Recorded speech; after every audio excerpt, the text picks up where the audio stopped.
Bismillahirrahmanirrahim. Assalamualaikum warahmatullahi wabarakatuh. Nahmaduhu wa nusalli wa nusallimu ala rasulil karim. Amma ba'd. Allahumma alhimna ma rasyida umurina wa aidna min syururi anfusina wa min sayyiati a'malina. Rabbi shrah li sadri wa yassir li amri wa hlul 'uqdatam min lisani yafqahu qawli. Saya atas nama Muhammad Ridwan, mahasiswa Manajemen Pendidikan Islam IAIN Kendari. Di sini saya akan memaparkan tugas saya, tugas mata kuliah manajemen berbasis IT. Adapun tugas saya adalah membuat laporan-laporan terkait dengan masalah-masalah yang ada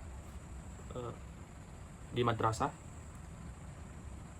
di tempat saya mengajar, sekaligus bagaimana pemetaan atau solusi-solusi yang bisa saya berikan. Baik, langsung saja.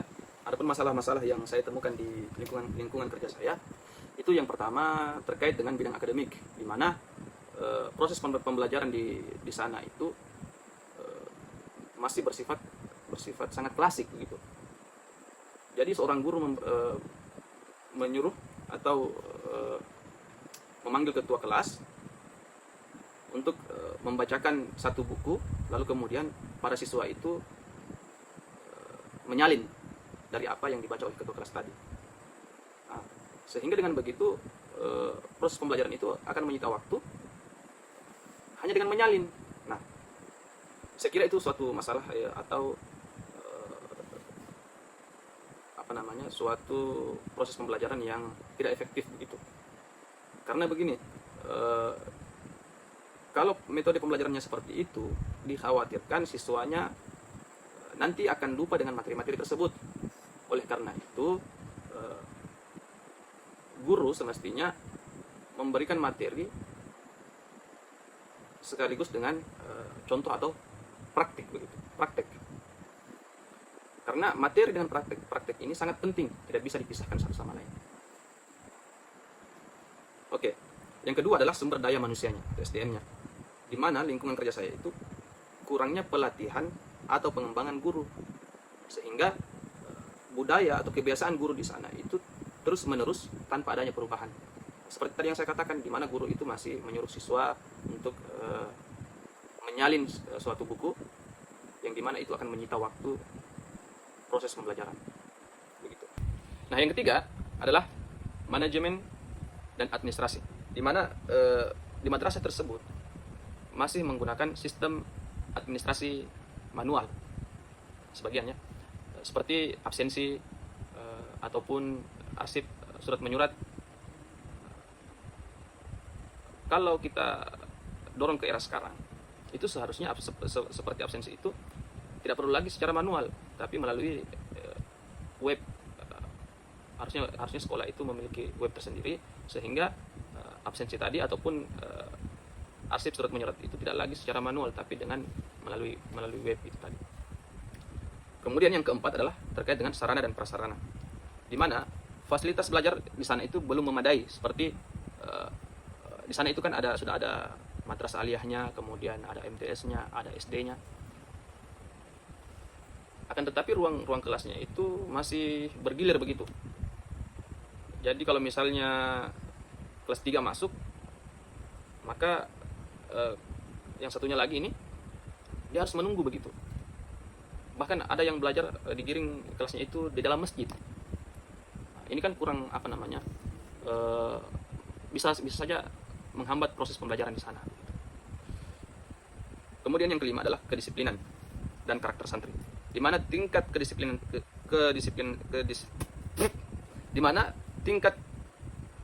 kedisiplinan santri itu belum stabil.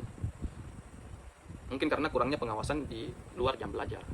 Jadi saya masih mendapati beberapa siswa atau santri di sana itu setelah jam istirahat ataupun jam-jam pulang itu masih ada beberapa siswa atau santri yang kumpul di satu toko atau warung, dan di sana masih ada yang merokok dan lain sebagainya. Saya kira ini perlu kita carikan solusi. Bagaimana kemudian lembaga tersebut bisa menghasilkan alumni-alumni yang berkualitas, kemudian bisa bermanfaat untuk dirinya sendiri, kemudian orang tuanya, kemudian masyarakat. Saya kira itu masalah-masalah yang saya temukan di sana, kurang lebihnya seperti itu. Nah, kemudian di sini saya sudah membuat beberapa rumusan gagasan perubahan atau solusi dari masalah-masalah tadi. Yang pertama, penguatan sistem pendidikan, yaitu dengan menggunakan metode pembelajaran aktif diskusi. Jadi bukan lagi guru menyuruh siswa itu menyalin satu pembelajaran lalu kemudian ditinggalkan, tidak seperti itu lagi. Tapi bagaimana seorang guru itu menciptakan proses pembelajaran itu yang aktif, aktif dalam diskusi. Maksud saya ada interaksi antara siswa dengan siswa ataupun antara siswa dengan guru. Kemudian ada praktik atau praktek langsung di di lapangan, karena akan berbeda hasilnya apabila siswa itu diajarkan hanya materi tok saja dengan siswa yang memang diajarkan dengan praktek langsung di lapangan. Karena materi itu pada dasarnya cepat sekali kita lupa, cepat sekali. Berbeda kalau kita langsung kerjakan apa yang didapatkan dari materi tersebut. Semakin banyak kita praktek, maka semakin banyak pula pengetahuan atau pengalaman atau skill yang akan kita dapatkan. Seperti itu. Kemudian di samping diskusi atau praktik tadi, mungkin bisa juga proses pembelajaran itu diadakan dengan metode digital learning, di mana siswa itu tidak lagi hanya belajar dalam kelas ataupun praktik saja di lapangan, tapi juga melalui menggali ilmu pengetahuan itu melalui website atau literasi pendidikan atau ilmu pengetahuan di internet. Mungkin bisa saja dibuatkan grup WhatsApp misalnya, kemudian di situ mungkin siswa diberikan tugas masing-masing, lalu kemudian didiskusikan di dalam satu grup itu. Atau bisa saja melalui yang video call itu kan, saya lupa namanya, Google Meet. Google Meet kan itu bisa saja menjadi akses proses pembelajaran yang mungkin lebih efisien begitu. Oke, yang kedua, meningkatkan kompetensi SDM, yaitu dengan memberikan pelatihan rutin bagi tenaga pendidik. Nah, sekiranya pimpinan di lembaga tersebut seharusnya atau sebaiknya memikirkan bagaimana memberikan pelatihan khusus kepada guru-guru, mungkin diadakan setiap minggu misalnya atau setiap bulan sekali.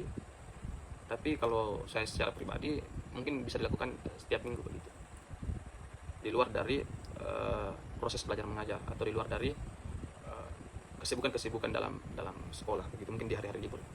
Nah, yang keempat yaitu pengembangan sarana dan prasarana, di mana di era sekarang ini sarana dan prasarana di lembaga pendidikan khususnya bukan lagi hanya berfokus pada pembangunan saja, tetapi juga kalau boleh diadakan sarana dan prasarana dalam kelas berbasis teknologi, karena di sana itu masih belum ada semacam lab komputer dan lain sebagainya.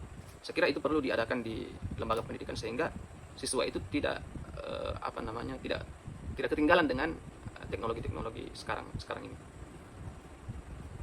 Nah, saya kira itu. Kemudian yang kelima, melakukan penguatan pembinaan karakter. Program pembinaan akhlak ini di sana kan masih ada siswa-siswa yang pada saat jam istirahat itu kumpul di satu warung dan mereka merokok di sana. Saya kira setiap lembaga pendidikan itu pasti ada saja siswa yang seperti ini. Nah, olehnya itu solusi yang saya bisa berikan, bagaimana seorang pemimpin lembaga mengutus satu guru untuk mendata siswa yang sifatnya masih susah diarahkan begitu, masih susah diatur, sehingga ada pendampingan khusus dari guru tersebut untuk kemudian mengubah siswa yang tadinya susah diatur bisa memiliki karakter yang baik. Yang kelima, terkait dengan penguatan pembinaan karakter atau akhlak santri.